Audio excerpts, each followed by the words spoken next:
अस्सलाम वालेकुम जी। आज 11 जनवरी 2024 है। सर्दी अपने अरूज पे है। लास्ट 2 वीक से सूरज बिल्कुल नज़र नहीं आया। मैं अपने पीकॉक के पास खड़ा हूँ। इसके पास ही इधर इसकी फ़ीमेल यानी कि पीहन भी है, वो भी आपको मैं दिखाता हूँ। वो हमने भागती हुई नज़र आ रही है। ये आ गई है इसको, क्योंकि मैंने अभी दाने डाले हैं तो ये दाने खाने आएंगे। गंदम के दाने ये बड़े शौक़ से खाते हैं। खुराक में ये क्या क्या खाते हैं, कैसे खाते हैं, इंसेक्ट्स जो होते हैं वो इनकी फेवरेट खुराक होती है। ये इंसेक्ट्स खाते हुए भी मैं आपको दिखाऊंगा। वो जब ये गोबर वाली साइड पे जाएंगे तो वो उस वक्त की मैं वो व्यूज़ भी आपको दिखाऊंगा। तो अभी आप देखें, ये जनाब पहुंच गए हैं और ये मेल है। जो मेल होता है वो बड़ा ही खूबसूरत होता है। उसके बड़े बड़े पंख भी होते हैं और ये ब्लैक शोल्डर पीकॉक है नर जो है। और ये जो राइट साइड पे है ये फीमेल है, इसको पीहन बोलते हैं। ये ब्लैक शोल्डर की पीहन है। मेरे पास जो मैंने शुरू में लिए थे तो मैंने बच्चे लिए थे तकरीबन 6-6 माह के। तो मैंने एक यही पीकॉक लिया था और उसके साथ मैंने 3 मोरनियाँ ली थी, 3 पीहन ली थी। तो तकरीबन 2 साल हो गए हैं अल्हम्दुलिल्लाह। इनसे मैंने 2 दफ़ा मसलन लास्ट ईयर मैंने इनसे ब्रीडिंग भी ली। गर्मियों में ये ब्रीडिंग करते हैं। ब्रीडिंग सीज़न इनका स्प्रिंग होता है, यानी कि बाहर का मौसम। मार्च अप्रैल में ये ब्रीडिंग करते हैं। गर्मियों के मौसम में सिर्फ दिन के वक्त ही जो फीमेल होती है वो अंडे देती है। एक फ़ीमेल एक वक्त में 6-6 अंडे भी देती है और तकरीबन एवरेज 30 अंडे देती है। खुराक खा रहे हैं, खुराक में आप इसको मुर्गी वाली खुराक भी दे सकते हैं। इसी तरह जिस तरह मैंने गंदम के दाने दिए हुए हैं ये भी आप खुराक में दे सकते हैं। आप इसको फलों के बीज खिला सकते हैं, गंदम के दाने खिला सकते हैं बॉयल करके भी, चावल खिला सकते हैं, चने खिला सकते हैं, दालें खिला सकते हैं। और सबसे बेहतरीन जो इनकी पसंदीदा खुराक है वो इंसेक्ट्स होते हैं। अगर आप इनको किसी जगह केज में रखेंगे तो आप साफ ज़ाहिर है वो इंसेक्ट्स वाला माहौल, वो नेचुरल माहौल इनको नहीं मिलेगा। लेकिन मेरे जो पीकॉक हैं वो अल्हम्दुलिल्लाह नेचुरल माहौल में रहते हैं। ये पूरे मोहल्ले में घूमते फिरते रहते हैं। छतों पे लोगों के मसलन गोबर की वो पड़ी हैं।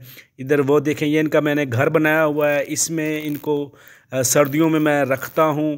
तरपाल भी डाली होती है, लेकिन बाद सर्दियों इन पे कोई असर नहीं करती। मैंने 2-3 रातें ऐसी भी देखी हैं जिनमें ये अंदर आए ही नहीं हैं, छतों पे ही रातें गुजारी हैं इन्होंने। तो बड़ा ही सख्त किस्म की ब्रीड होती है। सर्दियों में भी सर्वाइव कर लेता है। गर्मियों तो इसका वैसे ही आइडियल मौसम होता है। तो इसके अलावा मसलन आप ये देखें कि ये जो एक मेल होता है उसके साथ आप 3 फीमेल भी रख सकते हैं। 3 फीमेल, तो ये एक मेल उन तीनों फीमेल से मसलन मेटिंग करता है। मेटिंग इनका बारिश वाला मौसम जो होता है वो इनका आइडियल मौसम होता है। जब बारिश हो, बरसात के मौसम में ये अपने पंख फैला लेता है। इनके पंख निकले होते हैं और जब ये पंख फैला के अपनी फीमेल को अपनी तरफ अट्रैक्ट करता है तब जाकर फिर ये उससे मेटिंग करता है और उसके बाद मसलन वो मादा जो होती है वो अंडे देना शुरू कर देती है। वैसे तो मोर जो होता है ये बहुत बड़े साइज़ का वाहिद परिंदा है, 5 से 6 फुट साइज़ का, जो उड़ भी सकता है। 10 मील फी घंटा की स्पीड से दौड़ता भी है। इसके तकरीबन आप लगा लें कि सर के ऊपर तो आपको नज़र आ रहा है वो कलंगी होती है। अकेला रहना पसंद नहीं करता, सोशल बर्ड है। और इसमें आप इसके जो औसत वज़न होता है वो तकरीबन 4 से 6 किलोग्राम होता है। उम्र तकरीबन इसकी एवरेज 50 साल होती है। ये देखें, अभी इधर पराली पड़ी है, ये पराली में आ गए हैं। इधर इनको इंसेक्ट्स मिलेंगे, इंसेक्ट्स खाते हुए भी मैं अभी आपको दिखाता हूँ। तो इसी तरह ये नेचुरल तरीके से अपनी खुराक ढूंढते हैं। जब ये नेचुरल माहौल में पलते हैं तो ये ज़्यादा सेहतमंद होते हैं। आपने देखा होगा इसकी पीहन भी माशाल्लाह बहुत सेहतमंद है और जो मेल है पीकॉक वो भी बड़ा ही माशाल्लाह सेहतमंद है। इसकी सेहत ये देखें, वैसे तो सर्दियों में ये पंख गिरा देते हैं लेकिन इसके आधे पंख अभी भी बचे हुए हैं।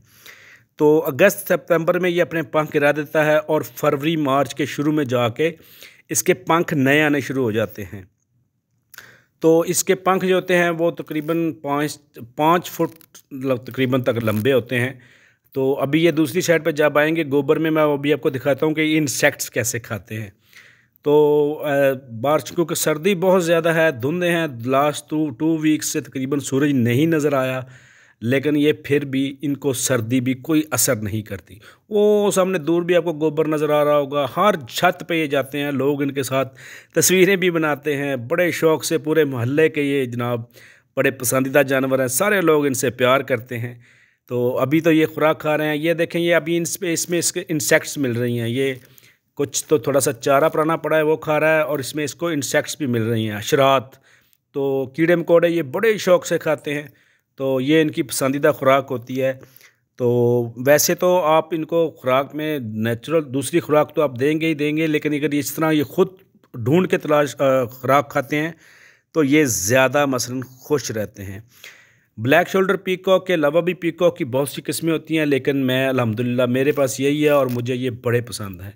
मैंने इस सीज़न में तीनों फ़ीमेल से तकरीबन 70 से 80 जो चिक्स थे वह मैंने निकलवाए थे, और एक जो मेल पीकॉक होता है और उसके साथ अगर आप 2 फीमेल लें या एक मेल पीकॉक, तकरीबन उसकी सेहत पे भी डिपेंड करता है, उसकी एज पे भी डिपेंड करता है। वो तकरीबन ब्लैक शोल्डर का वो 15,000 के करीब आपको मिलेगा मेल। फ़ीमेल भी इसी तरह 14-15 हज़ार में मिलती है, जो सही मसलन 3 साल की उम्र में पहुँच कर इसके मसलन वो आते हैं feathers. Thank you very much जी, अल्लाह हाफ़िज़।